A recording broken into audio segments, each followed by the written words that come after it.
que es la última fase, la fase antes de llegar a nuestro destino. Esto tiene que ver con la relación del creyente con la ley. Esta será nuestra sesión final en la fase número 10. Indiqué en la sesión anterior que el enfrentamiento con la ley provoca una lucha interna en aquel que quiera hacer la voluntad de Dios. Les mencioné la situación de Rebeca cuando estaba embarazada de los gemelos Esaú y Jacob. Esaú, el tipo de un hombre carnal, Jacob, el tipo de un hombre espiritual.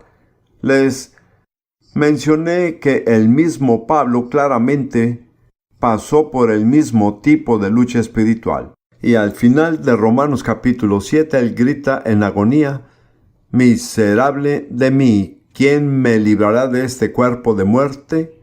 Y luego sale con una respuesta triunfante: «Doy gracias a Dios de que hay una salida por medio de Jesucristo nuestro Señor».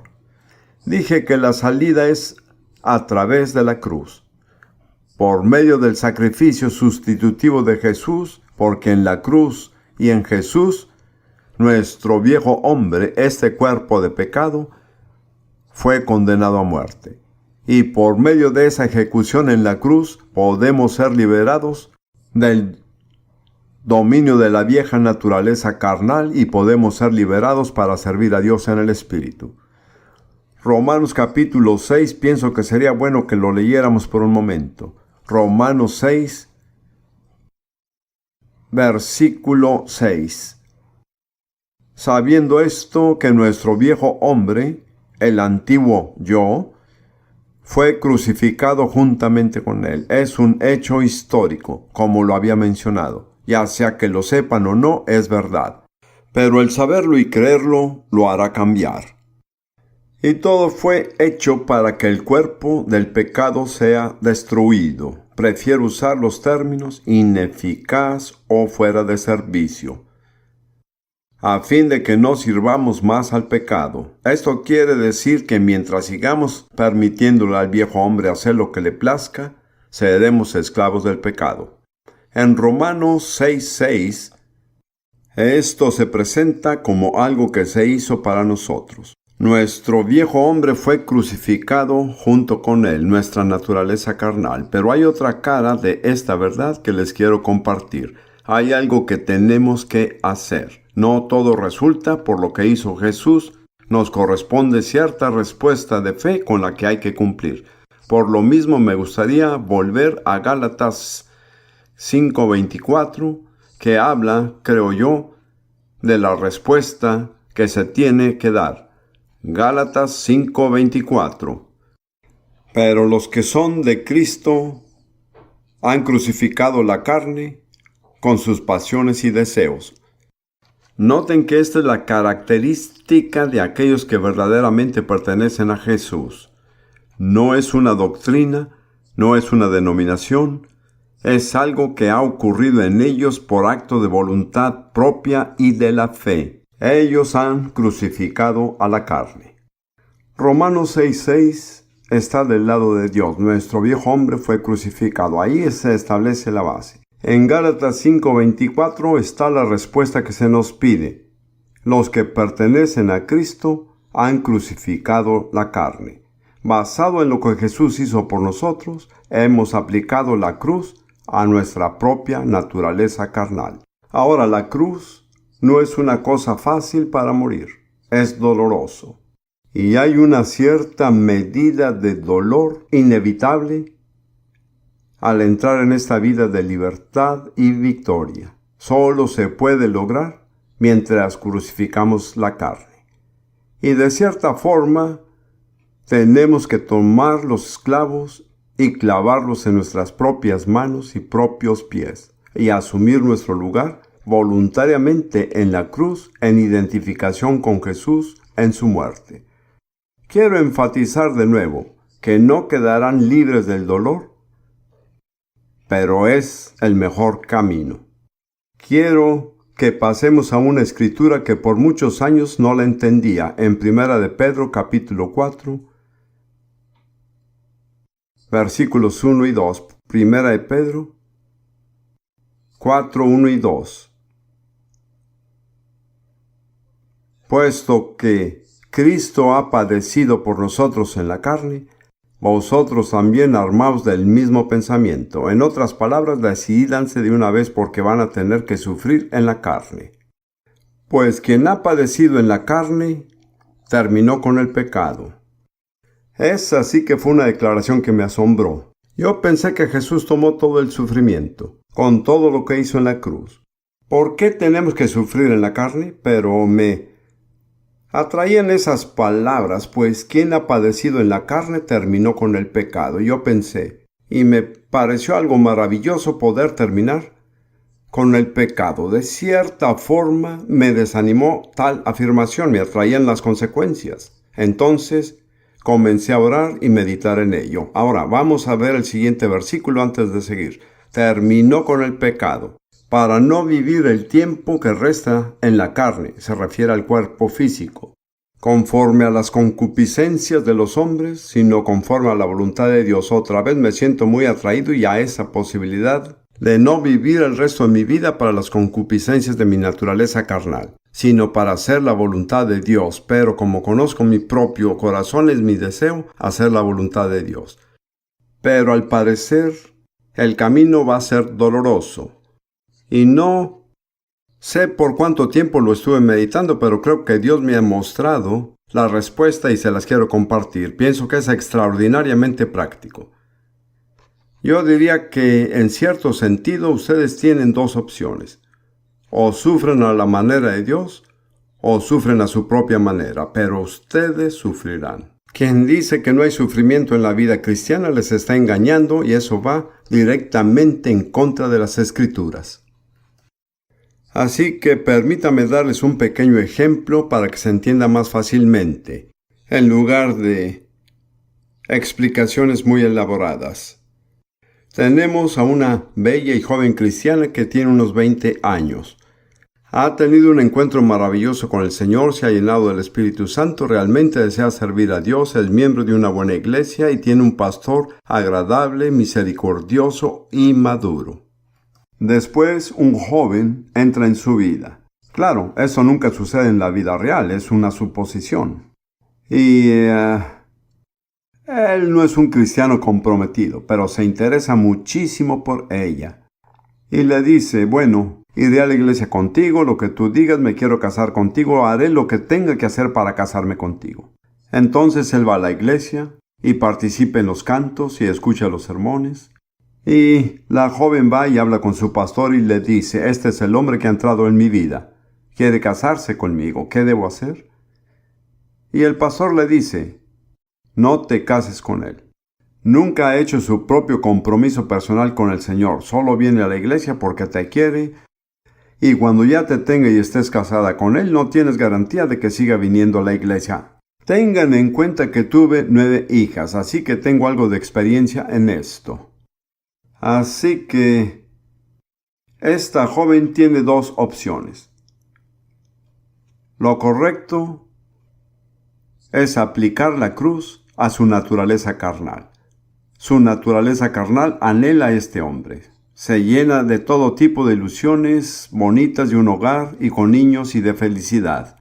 Continuamente se imagina al joven siendo como ella quiere que sea. ¿Se ha fijado lo fácil que es para nosotros hacer eso con la gente? No vemos a otros como realmente son, los vemos de la forma que nos gustaría que fueran. Y con el tiempo nos sentimos desilusionados cuando descubrimos quiénes son. Quizá esto nunca les haya pasado, pero hay personas a que sí les ha pasado. Así que la solución número 1 es obedecer la palabra de Dios dicha por mi pastor.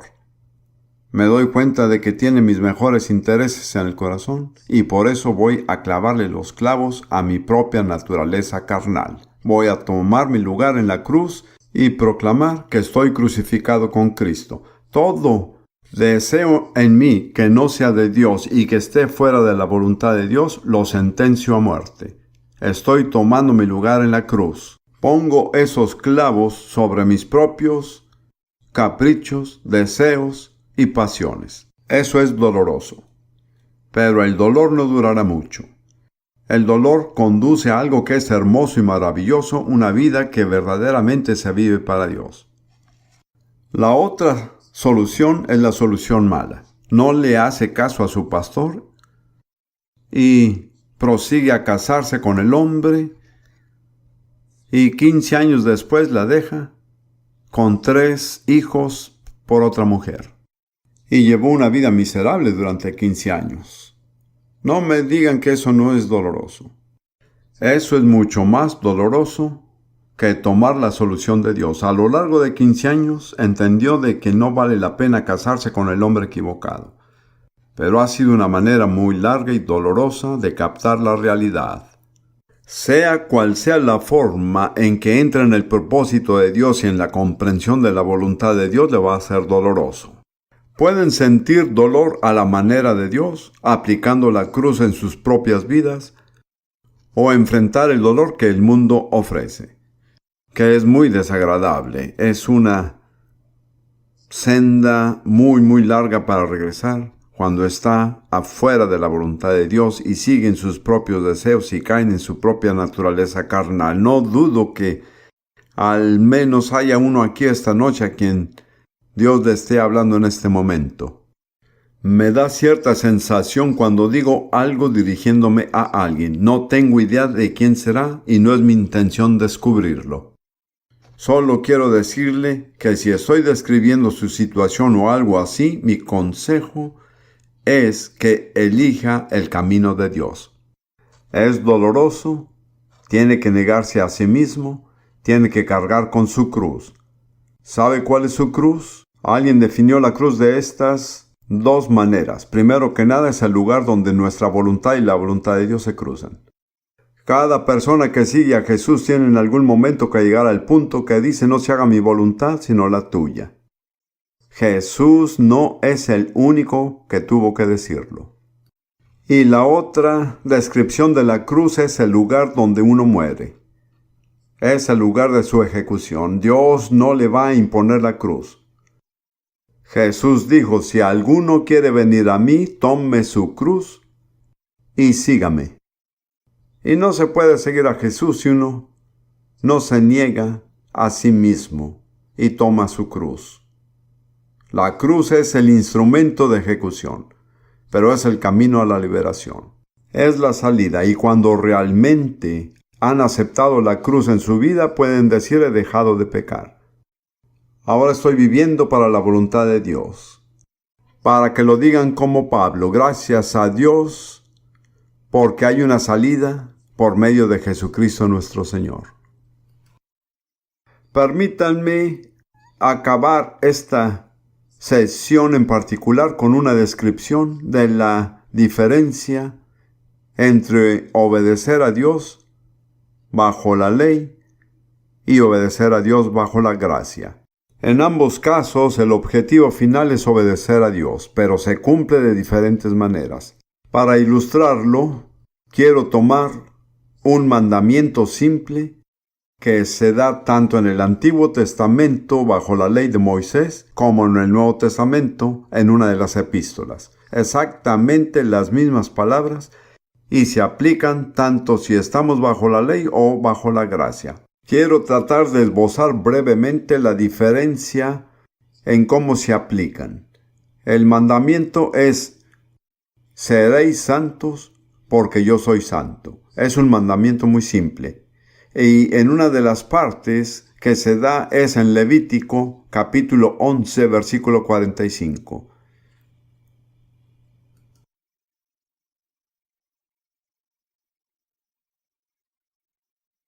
Dios le habla a Israel por medio de Moisés y dice: porque yo soy Jehová, que os hago subir de la tierra de Egipto para ser vuestro Dios. Seréis pues santos, porque yo soy santo.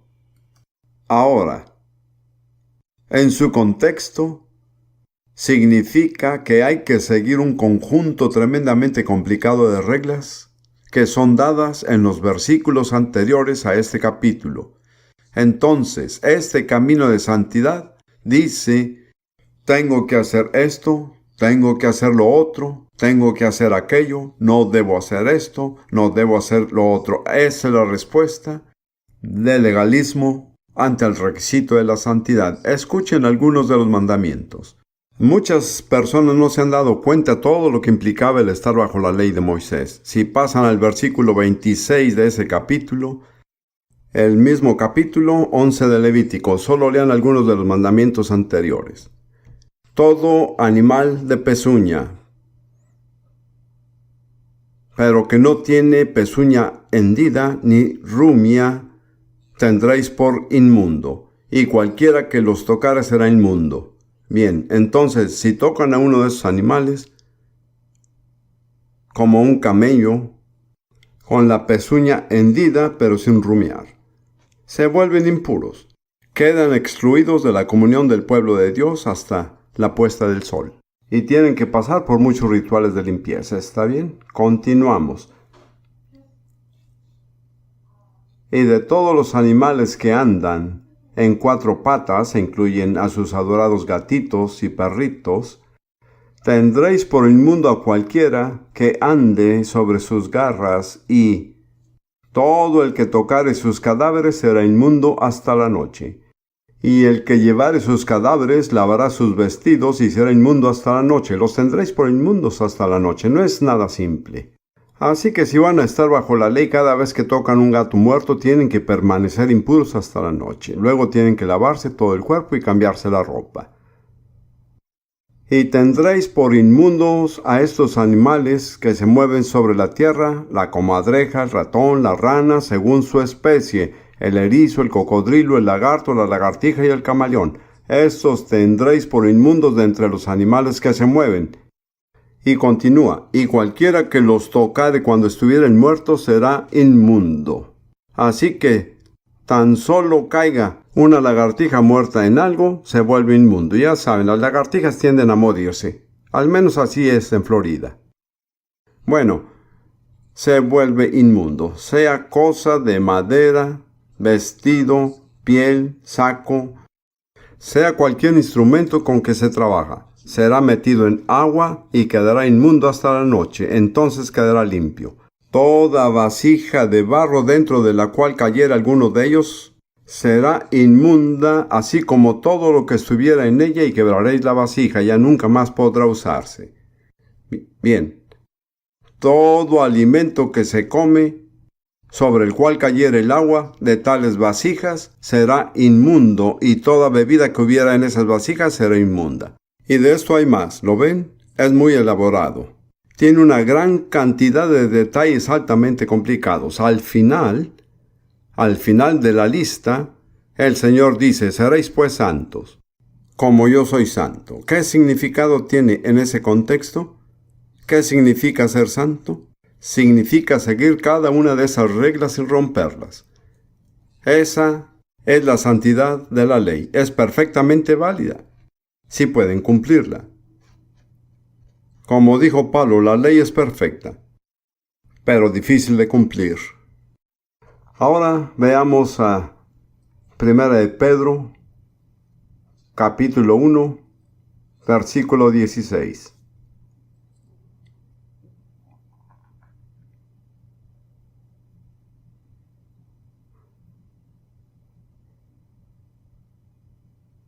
Vamos a leer del versículo 14. Se dirige a los cristianos que han aceptado la redención de Jesús en su nombre. Como hijos obedientes, no os conforméis a los deseos que antes tenías, estando en vuestra ignorancia, sino como aquel que os llamó es santo. Sed también vosotros santos en toda vuestra manera de vivir, porque escrito está, sed santos porque yo soy santo. ¿En dónde está escrito? En Levítico 11:45. ¿Se entiende? ¿Acaso Pedro nos dice que debemos seguir todas estas reglas sobre lagartijas, gatos y perros? Claro que no. Él debió haber tenido otra expectativa. ¿Cuál es la alternativa? La santidad de la ley dice, tengo que seguir todas estas reglas, tengo que hacer eso, aquello, lo otro, debo hacer eso. ¿Cuál es la respuesta de fe a esto? ¿Cuál es la alternativa? Pienso que es una pregunta muy importante. Intentaré simplificarla sin prolongarme mucho. La respuesta de la fe es que Jesús en mí es mi santidad. No dependo de mí mismo, no sigo un conjunto de reglas, dejo que Jesús sea santo en mí y a través de mí. Había una señora que estaba en una congregación y que era bien conocida porque llevaba una vida santa. Una vez alguien le preguntó a hermana fulana cuál es el secreto de la victoria en su vida. Ella contestó: cada vez que Satanás toca la puerta, simplemente dejo que Jesús responda. Esa es la descripción más simple que se me ocurre de la santidad de la fe. No me enfrento a Satanás por mi propia fuerza. No enfrento esos desafíos con mi propia fuerza. De lo contrario, sería derrotado. Busco a Jesús y le digo: Jesús, en mí, hazte cargo de esta situación. Permítanme leer unos cuantos versículos al respecto. 1 Corintios, capítulo 1, versículo 30. 1 Corintios 1, 30. Mas por él se refiere a Dios. Estáis vosotros en Cristo Jesús, y no por nosotros mismos, es por él que estamos todos en Jesucristo, el cual nos ha sido hecho por Dios sabiduría, justificación, santificación de santidad y redención. Si me encuentro ante una situación en la que necesito sabiduría, ¿qué debo hacer? ¿Respondo con mi propia astucia? No, yo digo: Jesús, tú eres mi sabiduría. Dejo que tú seas para mí sabiduría.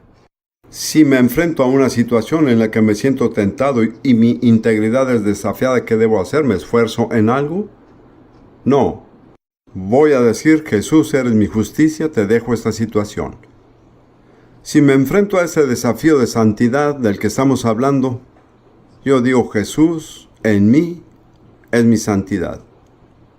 No tengo que esforzarme, no tengo que luchar. Debo dejar que Jesús se apodere de mí y de la situación. Igual que la redención. De igual forma, hay una escritura hermosa la cual muchos conocemos en Filipenses 4:13. Filipenses 4:13. Todo lo puedo en Cristo que me fortalece. ¿Cuánto puedo hacer? Todo. Eso no quiere decir que pueda hacer todo lo que quiera. Ojalá no lo tomen así. Significa que puedo hacer todas las cosas que Dios quiere que haga. Puedo hacer todas las cosas que expresan obediencia a Dios por medio de Él, quien me fortalece. Me gustaría darles una traducción más literal de lo mismo: por medio de aquel que me fortalece desde dentro. Me parece que es una traducción muy fiel al griego. Puedo hacer todas las cosas por medio de aquel que me fortalece. Me gustaría que los repitiera. Puedo hacer todas las cosas por medio de aquel que me fortalece. Y luego solo otra declaración, en Hebreos capítulo 12, versículo 10, que trata específicamente con este tema de santidad. Hebreos capítulo 12, 10. Hablando de padres terrenales, el escritor dice: porque ellos nos disciplinaban por pocos días como les parecía, pero Él, Dios, nos disciplinaba para nuestro bien, para que participemos de su santidad. Noten que no se trata de nuestra propia santidad. Nos hacemos partícipes de la santidad de Dios por medio de Jesús, el Santo, que mora en nosotros. La clave, así como lo veo, no se trata de hacernos los fuertes de fe diciendo: yo puedo con esta situación. Hemos de decir: Dios, no puedo con esta situación. Soy débil. Reconozco mis propias debilidades. Solo me rindo a ti, Jesús. Permito que tú tomes el control. No digo que sea cosa fácil. Para mí de ninguna manera es fácil.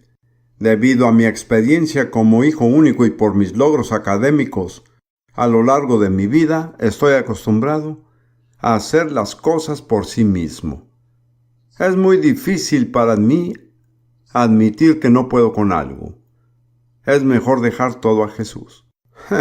Recuerdo aquella primera vez que viajé en coche con mi primera esposa. Íbamos a Estados Unidos desde Canadá. Estábamos asustados de este país activo y grande y nos mantuvimos alejados de las autopistas porque la velocidad mínima era de 60 kilómetros por hora. Nos dirigimos a nuestro destino con el mapa a la perfección.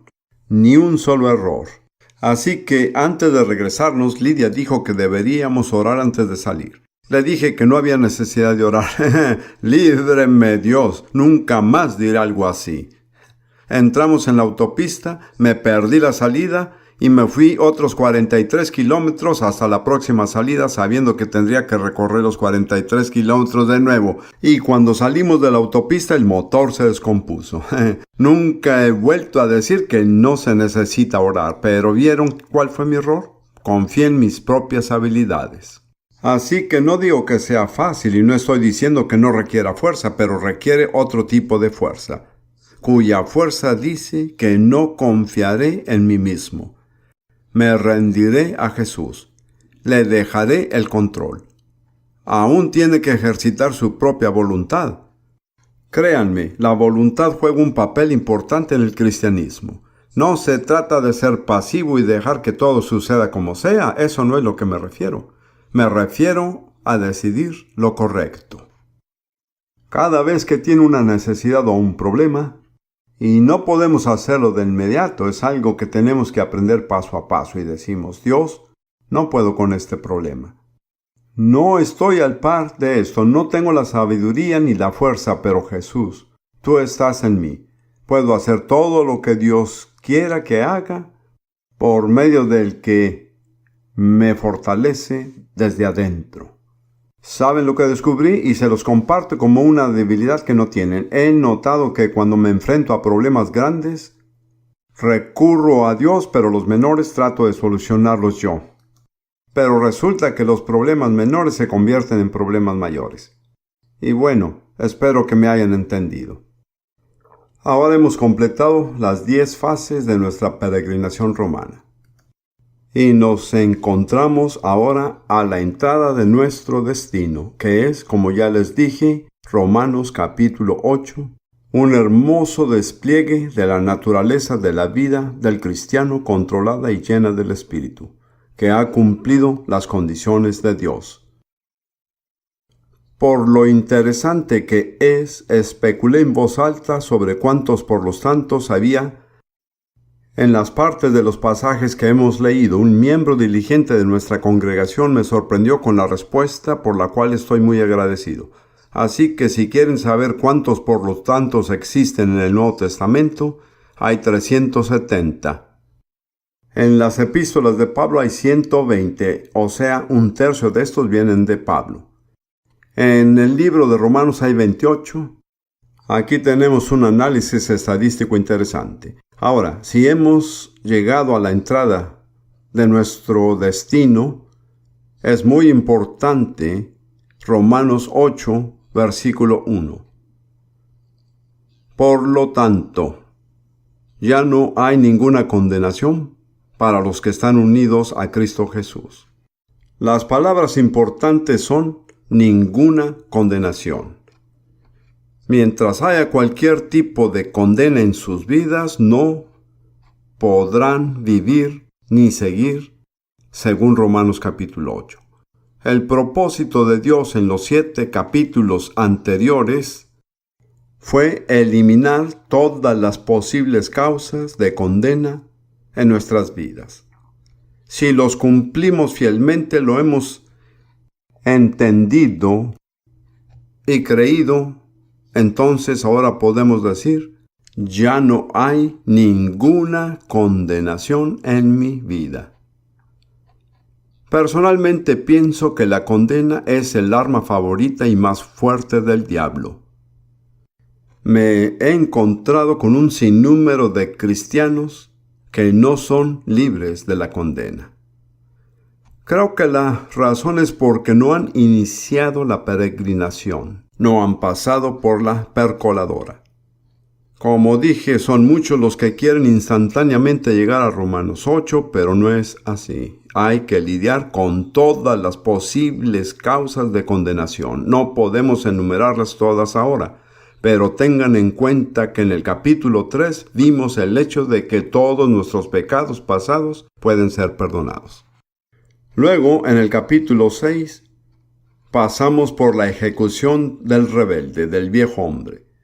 Luego, como dije, lo que me parece ser lo más difícil, en el capítulo 7, es que llegamos al punto donde no estamos bajo ninguna condenación de la ley. En Colosenses 2, Pablo describe lo que Dios logró por nosotros a través de la muerte de Jesús en la cruz, y dice que quebró o despojó a los principados y potestades. Se refiere a los principados y poderes de Satanás. Creo que será mejor que lo veamos. No tenía pensado hacerlo, pero mantengan el dedo en Romanos 8 si están ahí. Pasen a Colosenses capítulo 2. Permítanme decirles algo sobre Colosenses mientras lo buscan. Si están lidiando con alguien que ha estado en algún tipo de ocultismo, Colosenses es la mejor respuesta. Quien lea y crea lo que dice en Colosenses nunca se volverá a involucrar en el ocultismo. Colosenses capítulo 2, versículo 13. Y a vosotros, estando muertos en pecados y en la incircuncisión de vuestra carne, os dio vida juntamente con él, perdonándoos todos los pecados con respecto al pasado, anulando el acta de los decretos que había contra nosotros. Aquí la ley fue enfrentada. Jesús clavó la ley en la cruz. Y ahí es donde termina. Más allá de la cruz, la ley no tiene reclamo sobre usted. Recuerde que el que está muerto está justificado. Ha pagado la última penalidad. La ley ya no tiene más reclamo sobre usted. Luego dice en el versículo 15, y despojando a los principados y a las potestades. Se refiere a las huestes satánicas del mal, espíritus que buscan dominarnos y destruirnos. Y luego, he aquí otro por lo tanto. Eso era lo que quería que viéramos. En el versículo 16. Por tanto, nadie os juzgue en comida o en bebida, o en cuanto a días de fiesta, luna nueva o días de reposo. ¿Se fijaron? Pablo no dice que no hemos de observar el día de reposo, es cuestión de decisión propia. Pero no debemos permitir que nadie nos condene con respecto a ello. ¿Entienden? Estar libre de condenación exige cierto grado de valor, ya que hay muchas personas religiosas cuyo pasatiempo favorito es condenarnos. Tienen que ubicar dónde están en Cristo y tienen que decir: no voy a permitir que nadie me condene con respecto a los requisitos de la ley, incluyendo el día de reposo, que, ya saben, es el número 4 de los 10 mandamientos. Bien, puedo ver que algunos de ustedes aún no han recorrido este camino por completo. Pero al menos aquí es donde debe de estar. Ahora volvamos a Romanos capítulo 8. Porque la ley del Espíritu de vida en Cristo Jesús me ha librado de la ley, del pecado y de la muerte. Hay dos leyes en acción. Una es la ley del pecado y la muerte, que los atrapa.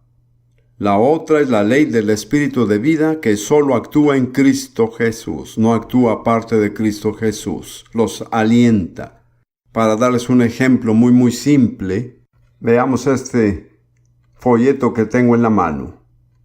Si lo suelto, la ley de la gravedad actúa. ¿Qué le sucederá? Se caerá. Ya lo sabemos. Sin embargo, si tomo este libro con la mano izquierda y lo pongo en la mano derecha, en mi mano derecha la ley de mi voluntad invalida la ley de la gravedad y mi mano derecha puede levantar el libro que de otro modo caería. Eso es lo que significa estar en Cristo. Estar libre de la ley del pecado y la muerte, y la ley del Espíritu de vida en Cristo Jesús actúa de la manera opuesta. Bien, sigamos. Versículo 3. Porque lo que era imposible para la ley, por cuanto era débil por la carne. Y siempre Pablo indica que no había nada malo en la ley. El problema está en nuestra naturaleza carnal. Por cuanto era débil por la carne, Dios, enviando a su Hijo en semejanza de carne de pecado y a causa del pecado, condenó al pecado en la carne. Por la carne de Jesús en la cruz. Dios finalmente condenó y eliminó el pecado.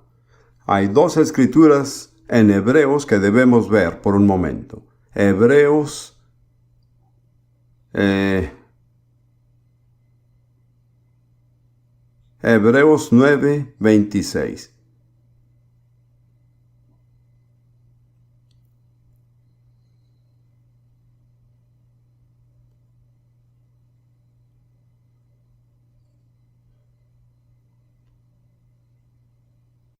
Voy a leer solo la segunda parte del versículo, Hebreos 9:26.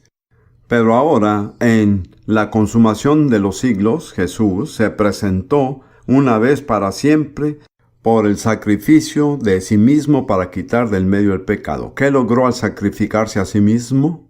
Eliminó el pecado, acabó con el pecado, apartó el pecado del camino, puso fin a su poder y a su dominio. Ahora, haciendo la comparación de estos, tenemos que ver lo que dice Hebreos 10:3, que habla de los sacrificios de la ley. Y dice, pero en estos sacrificios, cada año se hace memoria de los pecados. Los sacrificios de la ley nunca quitaron el pecado. Lo único que hicieron fue recordarle a la persona sus pecados y cubrirlos hasta que se hiciera el próximo sacrificio. Lejos de deshacerse de la cuestión del pecado, los sacrificios de la ley constantemente y continuamente eran presentados otra vez. Pero Jesús, cuando hizo el sacrificio de sí mismo, apartó el pecado y por lo mismo ya no hay más sacrificios por los pecados. No habrá más necesidad de nada. Todo se ha resuelto con la muerte de Jesús en la cruz. Ahora pasemos al asunto más importante y práctico que aparece en Romanos capítulo 8, versículo 4. Dios lo hizo por medio del sacrificio de Jesús, para que la justicia de la ley se cumpliese en nosotros, que no andemos conforme a la carne, sino conforme al Espíritu. Ahora noten que no es la ley lo que ha de cumplirse, sino los requerimientos de la ley. Ahora esa es una palabra que ya he mencionado. Les mostraré otras dos partes donde se encuentra. Lo vimos una vez en Hebreos 5:18. Si gustan volver ahí por un momento, veremos la segunda parte del versículo que de nuevo habla de lo que Jesús hizo. De la misma manera, por la justicia de uno, vino a todos los hombres la justificación de vida. Es la misma palabra, un acto de justicia. Luego, como ya vimos, en Romanos 8:4 dice la justicia de la ley. Y creo que la versión NIV dice las justas demandas de la ley, ya que la palabra está directamente relacionada con la palabra justicia. Y luego en Apocalipsis 19, versículo 8, se presenta la imagen de la novia lista para la cena de bodas del Cordero, que es una imagen gloriosa. Me gustaría verla, pero no tenemos tiempo. Y se le ha concedido vestirse de lino fino, limpio, resplandeciente. El lino fino representa las acciones justas de los santos. Se vuelve a repetir la misma palabra. Así que son los actos justos de la ley o los justos requerimientos de la ley que deben cumplirse en nosotros. No vamos a cumplir la ley, pero vamos a cumplir el requerimiento justo de la ley. Ahora, la pregunta millonaria sería, ¿cuál es el requerimiento justo de la ley? Y si no lo saben, andan a tientas, tropezándose y no tienen idea de lo que se espera de ustedes o del rumbo que deben tomar. Tengo la respuesta a la pregunta, que es una palabra corta de 4 letras, y es una buena. Una palabra de 4 letras. ¿Cuántos saben qué palabra es? El amor. A-M-O-R. Muy sencillo. Muy práctico, muy definitivo. El requerimiento justo de la ley es el amor. Ahora veremos una serie completa de escrituras que lo dicen. Pasen antes que nada las palabras de Jesús en Mateo 22. Siempre acostumbro a acudir a Jesús como la primera autoridad. Versículos 35 y los que siguen. Es una conversación entre Jesús y un intérprete de la ley. Uno de ellos, experto en la ley, le tendió una trampa con esta pregunta: Maestro, ¿cuál es el mandamiento? más importante de la ley, ama al Señor tu Dios con todo tu corazón, con todo tu ser y con toda tu mente. Este es el primero y más importante de los mandamientos. El segundo se parece a este, ama a tu prójimo como a ti mismo. De estos dos mandamientos dependen toda la ley y los profetas. Jesús dio una respuesta muy clara, específica e inequívoca. ¿Cuál es el gran mandamiento? Número 1, amarás al Señor tu Dios. ¿Cuál es el segundo? Amarás a tu prójimo como a ti mismo. ¿Cuál es la palabra clave en ambos mandamientos? Amor. Así es. Y Jesús dijo, de estos dos mandamientos dependen toda la ley y los profetas. Imaginémonos por un momento que quiero colgar mi chaqueta y que hay una percha ahí. Me quito la chaqueta y voy a colgarla en la percha. Es muy sencillo. Primero tiene que estar la percha antes que la pueda colgar. ¿No es así? Estos dos mandamientos ya estaban en efecto antes de la ley y los profetas. ¿Entienden lo que digo? Vienen siendo la base de todo lo que está en la ley y los profetas. Todo el impacto, el orden y el propósito de la ley y los profetas se resumen en el amor por Dios y el amor por el prójimo. Ese es el requerimiento justo de la ley. Qué bonito es cuando es simple. Siempre aprecié a Corrie ten Boom, a quien tuve el gusto de conocer, y uno de mis dichos favoritos de ella es beso, B-E-S-O. Bueno, es lo sencillo. Ese es mi sincero objetivo. Cuando empiezo a complicarme me pongo nervioso. Cuando otras personas se complican me pregunto ¿dónde está el Espíritu Santo? Vamos a seguir con las siguientes escrituras. Romanos 13, 8 al 10. Romanos 13, 8 al 10. No debáis a nadie nada. Y por cierto, eso también se aplica a no se endeuden. Dejemos ese tema para otra ocasión. Qué alivio, ¿no? No debáis a nadie nada, sino el amaros unos a otros. Porque el que ama al prójimo ha cumplido la ley. Porque no adulterarás, no matarás, no hurtarás, no dirás falso testimonio, no codiciarás. Y cualquier otro mandamiento en esta sentencia se resume: amarás a tu prójimo como a ti mismo. El amor no hace mal al prójimo, así que, por lo tanto, note por lo tanto, el cumplimiento de la ley es el amor. Está muy claro. Dios no nos da ningún motivo para dudar. Luego en Gálatas 5:14 verán que hay una relación muy cercana entre Romanos y Gálatas. Gálatas 5:14. Porque toda la ley en esta sola palabra se cumple: amarás a tu prójimo como a ti mismo. ¿Cuánto de la ley? Toda la ley, así es. Y luego una de mis escrituras favoritas, 1 Timoteo 1, 5 al 7. En especial me gusta la versión Biblia de las Américas. 1 Timoteo 1, 5 a 7. Pero el propósito de nuestra instrucción, el objetivo de nuestra instrucción, el motivo por el que predicamos y formamos es ¿qué? Es el amor. Nacido de un corazón puro, de una buena conciencia y de una fe sincera. Hay 3 requisitos para el amor: corazón puro, buena conciencia y fe sincera, pero el objetivo es el amor. Versículos 6 y 7. Pues algunos, desviándose de estas cosas, se han apartado hacia una vana palabrería, queriendo ser maestros de la ley, aunque no entienden lo que dicen ni las cosas acerca de las cuales hacen declaraciones categóricas. En otras palabras, cualquier tipo de conversación sobre la ley que no induce a las personas a amar es un intercambio en vano. ¿Cuántos discursos en vano hemos tenido en nuestras iglesias? Ahora les voy a contar una historia por esta escritura. Carezco yo de anécdotas graciosas propias, por eso uso las de otros predicadores. Esta viene de un hermano en el Señor, que no diré su nombre para que no se avergüence, pero la historia es sobre una madre y su hijo que están discutiendo. La madre quería que el hijo fuera a la iglesia y el hijo no quería ir. Entonces el hijo le dijo: no quiero ir a la iglesia. No me agrada esa gente y no me quieren. ¿Por qué tengo que ir a la iglesia? Dame 2 motivos. Y la madre le respondió: primero, que nada, tienes 40 años, y segundo, eres el pastor de la iglesia.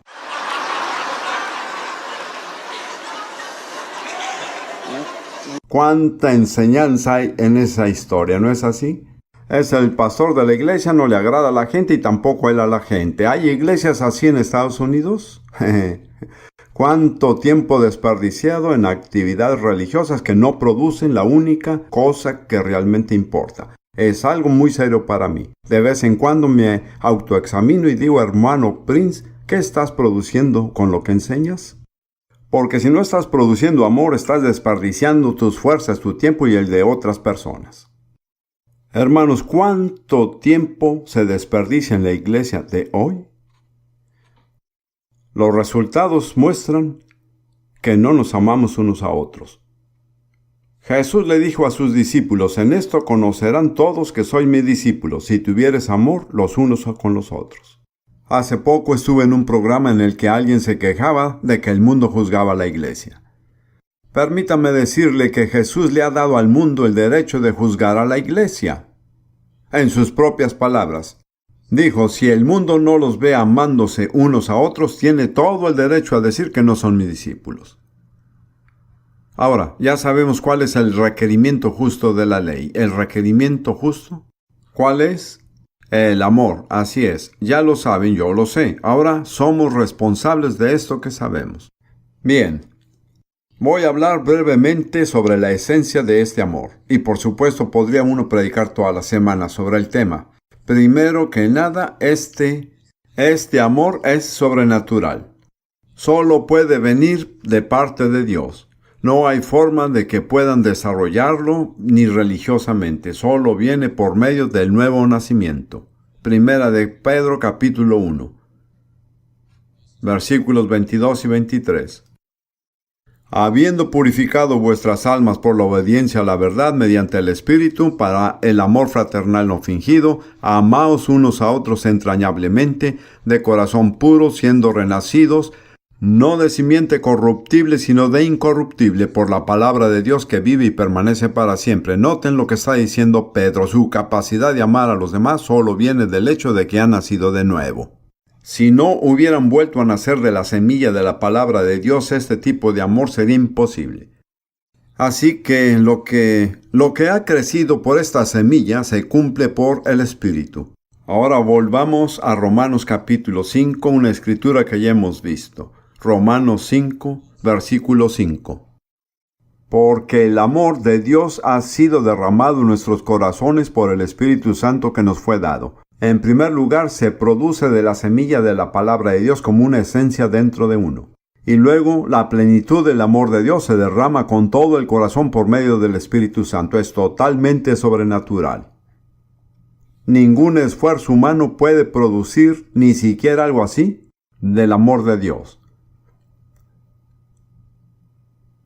Ahora, lo siguiente que hay que aclarar es que el amor es inseparable de la obediencia.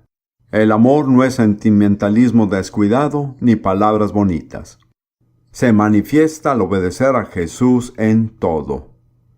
Veamos qué dice Juan 14, versículo 21. Juan 14, versículo 21. El que tiene mis mandamientos y los guarda, ese es el que me ama. ¿Quién ama realmente al Señor? ¿El que ora más fuerte y por más tiempo? No necesariamente. El que tiene sus mandamientos y los cumple. Esa es la prueba del amor. Además, el amor es la razón de nuestra obediencia. Juan 14, versículo 15, Jesús dice, si me amáis, guardad mis mandamientos. Así que si no cumplimos sus mandamientos, el problema es que no lo amamos. Podemos decir que lo amamos, podemos hablar mucho al respecto, pero si somos desobedientes, no lo amamos. El amor es la razón de la obediencia. Y en el versículo 23 de Juan 14 vuelve a recalcarles esta misma verdad. Respondió Jesús y le dijo, el que me ama, mi palabra guardará.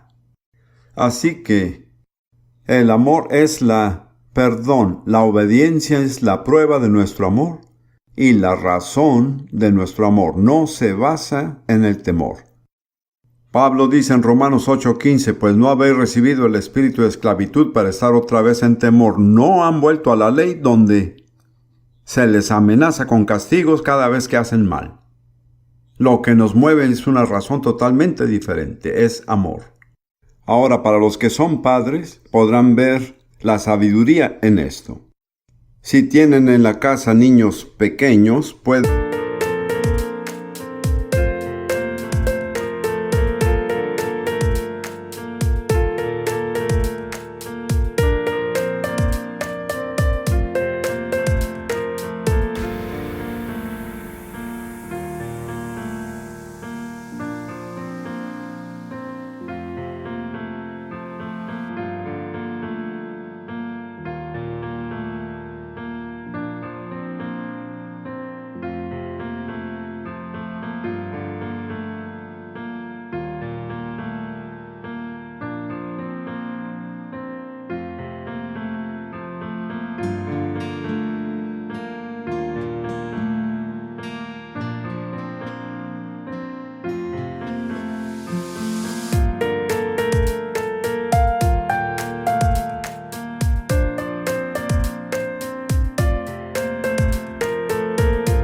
hacerlos obedientes con amenazas y castigos y gritos o con algo por el estilo. Conseguirán que obedezcan. Pero cuando sean adolescentes, se harán rebeldes. ¿No es así? Algunos de ustedes lo hicieron y otros son los rebeldes. Pero si realmente hacen que esos niños los amen, incluso cuando tengan 40 años, harán lo que ustedes les pidan hacer. El amor es un motivo mucho más poderoso que el miedo. Y Dios es lo suficientemente sabio para no basar su relación con nosotros en el miedo, sino en el amor. Permítanme decirles algo para aligerarles la carga. En el momento en que vuelven a nacer, incluso si se bautizan en el Espíritu, no se vuelven perfectos en amor. Es solo el comienzo. El amor es progresivo.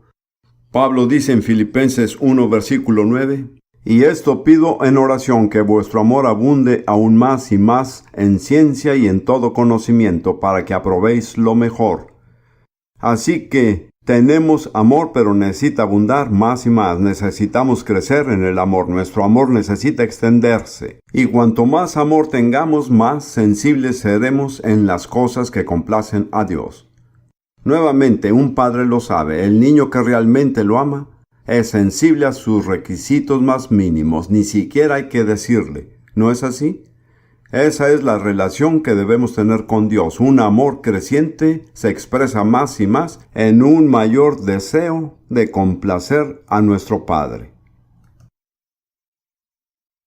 Escuchen, aquí está la buena noticia. Aunque fallemos, y algunos de nosotros tal vez hemos fallado, es posible que no hayamos sido perfectos en el amor. Y esto es cierto de mi parte. Pero escuchen, he aquí las buenas noticias. Incluso cuando fallamos, nuestra fe aún se nos cuenta como justicia. Así que no tenemos que ser perfectos en los primeros 5 minutos o 5 años mientras estemos y permanezcamos en la fe. Dios se encargará de nuestras imperfecciones tal como lo hizo con Abraham. Pero incluso cuando Abraham estaba haciendo lo incorrecto, su fe aún le era contada como justicia. De las buenas noticias, esa es la mejor. Pero ha sido ocultada a las personas que más creen en la justificación por la fe. No han visto esta verdad. Incluso cuando estamos haciendo algo malo, siempre y cuando tengamos fe, nuestra fe todavía se nos cuenta por justicia. Y Dios dice, yo me encargo de las consecuencias. Yo las arreglo. Todo a mi manera. Y mientras tanto, su fe se les reconoce como justicia. Y para concluir, 1 de Juan 2:5. ¿Cómo se perfecciona el amor? ¿Cómo se da con el amor perfecto? 1 de Juan 2:5. Pero el que guarda su palabra de Dios, en este verdaderamente el amor de Dios se ha perfeccionado. Muy bien, ¿cómo perfeccionamos el amor de Dios? Cumpliendo su palabra. No traten de sentir amor Esa no es la manera de recibir amor. Si yo le digo a mi esposa, realmente estoy tratando de amarte, ¿creen que le agrade eso? Me causaría un problema. No hay que tratar de amar. Escuchen, no se concentren en sus sentimientos, concéntrense en la obediencia. Hagan lo que Dios les pide. Hace muchos años, estando en un gran bosque de la religiosidad, y me enfrenté con este árbol. Lo que realmente importa es el amor. Me dije a mí mismo, pero es que no soy una persona amorosa. Yo era un hijo único, crecí sin hermanos ni hermanas, siempre vi por mí mismo e hice bien las cosas. Realmente me resultaba muy difícil preocuparme por los demás. Yo pensé, ¿qué voy a hacer? Y entonces leí esa escritura, 1 Juan 2:5. No intenten amar, obedezcan su palabra. Esa es mi recomendación.